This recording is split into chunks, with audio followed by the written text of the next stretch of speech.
stop asking his horse, and I'm always confused. I go, oh, he's dead. He's already pumping. And then he's coming back and beating me at the wire. And I go, he was dead he's dead around the top of the stretch. How did this happen? He keeps that horse going, and he's not afraid to ask early. It's a little different. Do you see that, Cecily? Well, I think that one of the things about being a really good, talented top rider is knowing your horses, knowing what you're sitting on, knowing how much you have to ride them, and not maybe the horse isn't dead, but the horse just is the type of horse that needs a little bit of encouragement. Or some of them, you want them to just be on the bit the whole time. Some of them you want to relax, and that's part of being a good rider, is knowing your horses and how to respond to that. You're listening to the EOG Sports Hour. John Kelly and David Gleason. Ellen Dinkinson, our Tuesday regular. Cecily Evans is our featured guest tonight, female jock from Santa Anita. We're glad to have her in studio this evening. We're learning a lot about the Southern California racing game. Cecily, your educational background. You're a graduate of Goucher College. Where is Goucher? Goucher is a small school in Towson, Maryland. And what did you study at Goucher? I studied psychology. Oh, good. You're in the right place there.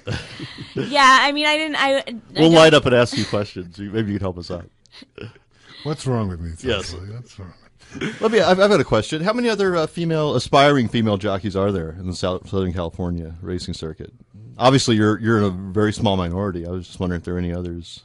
Yeah, well, in Southern California especially, I think it's a small population. There's another girl, Cassandra Brannick, that's also starting with the 10-pound allowance. Okay.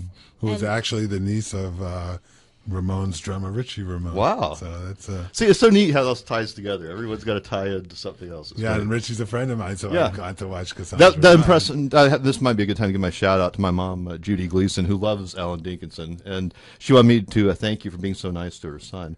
But It's going to everything change she's- unless he starts giving me $10 every day.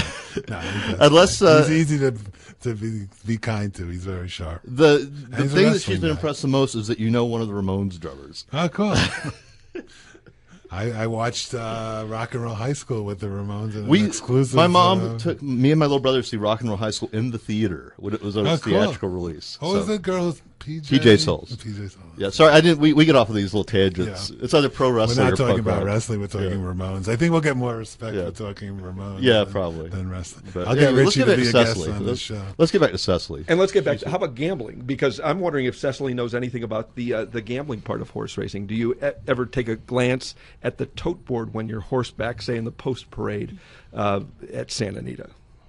Oh, yeah, definitely. I mean, I look to see. I'm kind of curious. It's kind of a challenge for me, too. I think I kind of almost like it when I have a little bit worse odds, just because it's like, okay, well, I want to go out there and I want to prove them wrong. I mean, not to say that I obviously would appreciate any live, the liver the mount, the better. What's the shortest price horse you've ridden? Have you been on a serious contender in a race? I think in an amateur race I've gone off at, I don't know, maybe 3-1 or something like that. But I think the lowest odds I've had so far here at Santa Anita have been 8-1. So it'd be nice to get on live horses, and Cecily is trying to do that through her endeavors in the morning hours, and then she hopes that translates to success in the afternoons. Goucher College, you studied psychology. What did your parents think of your move from the East Coast to the West Coast? Did they approve of you getting into the game of thoroughbred racing? Well, I was involved in the racing on the East Coast as well. I've been involved in it for a few years, and one of the reasons I went to college in Baltimore was because I knew people at the track there, and I wanted to be able to gallop at the track at the same time as going to school. That was a priority. I scheduled all my classes around it. There were classes I couldn't take, even though I really wanted to, because it would interfere with the racetrack. So I always knew I wanted to start and try and be a jockey. I just wanted to finish college first, because I don't, you have to put 100% into everything, and I don't want to half-ass anything. So that sounds good. Dink, how did you come across Cecily Evans? How do the two of you know she's one a friend another? of Emily Mode, who will be my trainer in about 2 weeks, I hope, of the horse that I am going to claim. And we'll see who's riding that horse. So I know that's the next question. Yep. I don't know yet, because I will have partners. So we will have to answer to the partners. But will your vote be Cecily? My vote will probably be abstaining, because I have I'm friends with Cassandra too, so I don't want to have one insulted. And they're both my friends, and now I'm in a tight spot.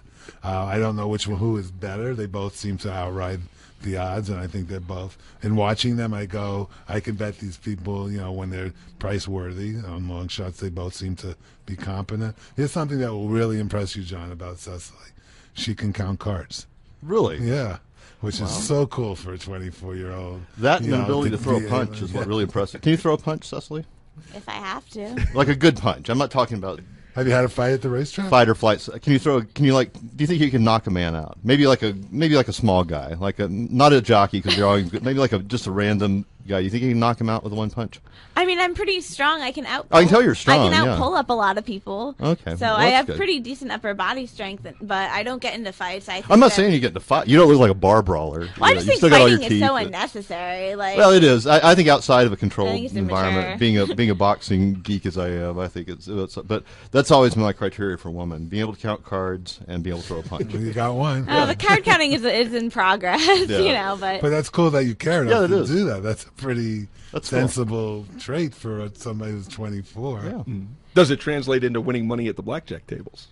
I've won a few times playing around with strategies. I honestly don't gamble with enough money that it really makes that big a difference, and I get distracted too. I'll try and do it and try and learn the system and stuff, but there's so much that goes into it. Usually, if I'm going out to a casino or something, I'm just going to have fun Right. with my friends and try and win a little money. And Currently, are you living near the track in Arcadia? Do you? I live in Sierra Madre. I live about 5 minutes from the track. It's super convenient, so it's great. And what time do you have to arrive in the morning hours at Santa Anita?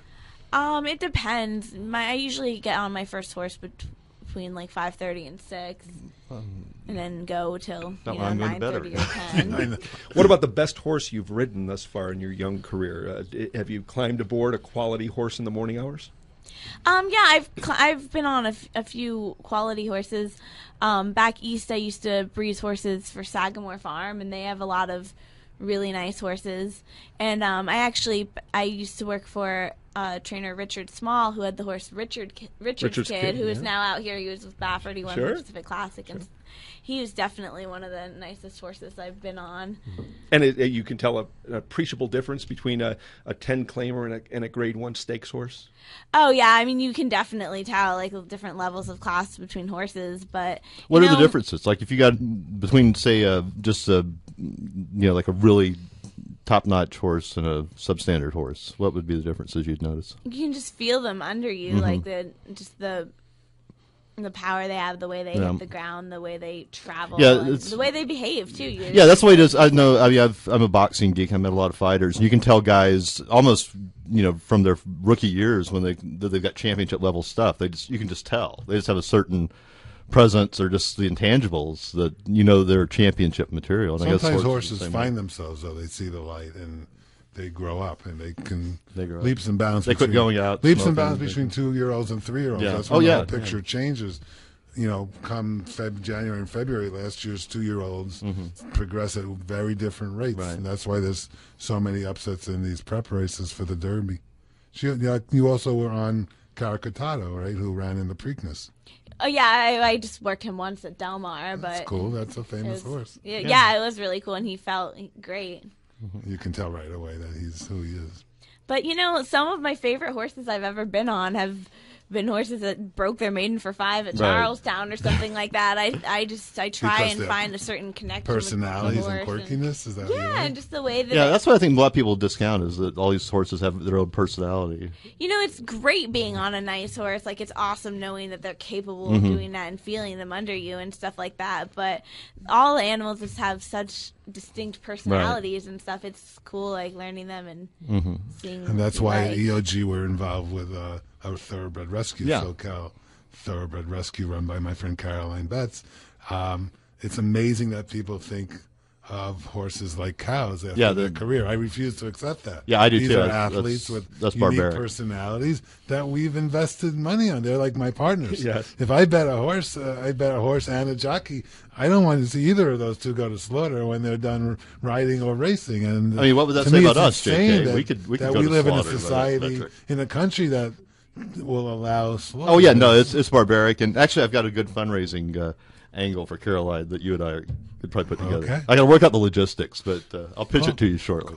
And Caroline's website is sctbrescue.org. What great work she does. And Dink, considering where the takeout rates are for horse players, you would think they'd take a little piece of that takeout and take care of the athletes that are involved. Especially seeing what's they'll just happened. happen to raise if they're going to take 1/3% out, they're going to raise us another percent for the 10%, gambler. So, you know, that's everything comes out of the gambler's pocket. And shockingly, there are so few gamblers left in this game. And They should see the writing on the wall and see what happened to dog racing, which I wouldn't support. If we wanted to talk about dog racing, I would walk out. Yeah, dog racing is kind of barbaric. It is, not, and horses are treated well. And they are on balance. I know the PETA people think horses are treated unfairly because they're whipped in the stretch, but that's not applicable. Well, PETA's they euthanize pretty much every dog they take in as a stray. They've got like the highest euthanization rates. Really? Yeah, I mean, I could rant for an hour on that. But, okay, let's leave the dog. But we'll leave that alone. But your point's well taken. It's barbaric, and the equine athletes should be treated with dignity and respect at the end of their career.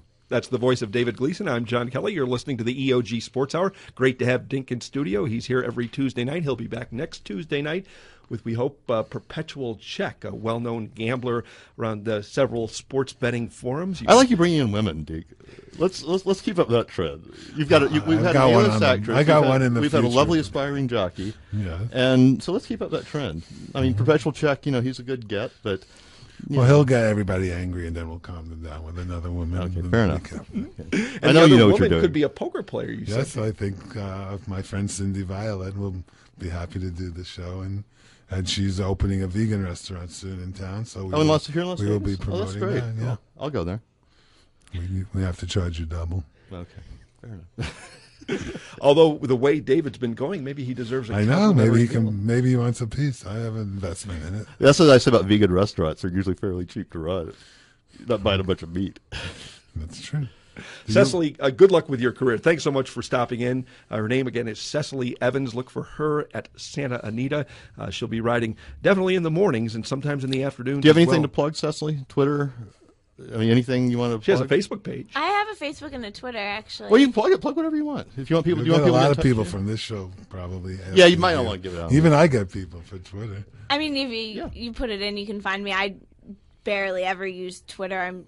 I'm kind of new to that. And it kind of creeps me out a little bit. Well, But social media is where it's at for jockeys. I mean, even horses have their own social media accounts now, which I think is friend of- funny. I've seen My that. my Facebook friend, Runaway Jim, broke his maiden in Gulfstream. So I'm proud to be his Facebook friend. Yeah, Also, it's great. I Kingsdale- love reading like Kingsdale horses King posting and on Runaway Facebook. Jim are my horses. Like, I had a great workout today. I'm feeling really good. Looking forward. Yeah, But there are a lot of horse handicappers and HRTV people who are on Twitter. It's good networking.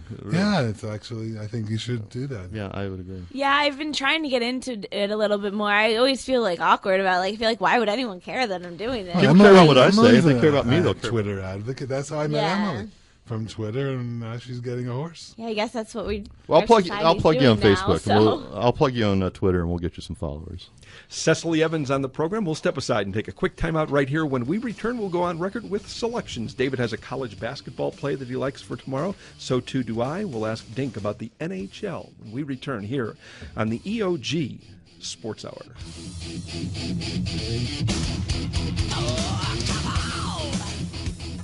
There's no such thing as a sure thing, unless you're talking about Ion Gaming. Ion Gaming is a website dedicated to the hearts and minds of sports bettors everywhere. If you're looking for smart, sophisticated sports handicapping information and insight, Go to EOG.com. if you're looking for the latest news on the ever-changing landscape of Nevada's race and sportsbook industry, Go to EOG.com. if you're looking for the most recent developments involving the worldwide sports betting scene with an emphasis on the leading sports books in San Jose, Costa Rica, Go to EOG.com.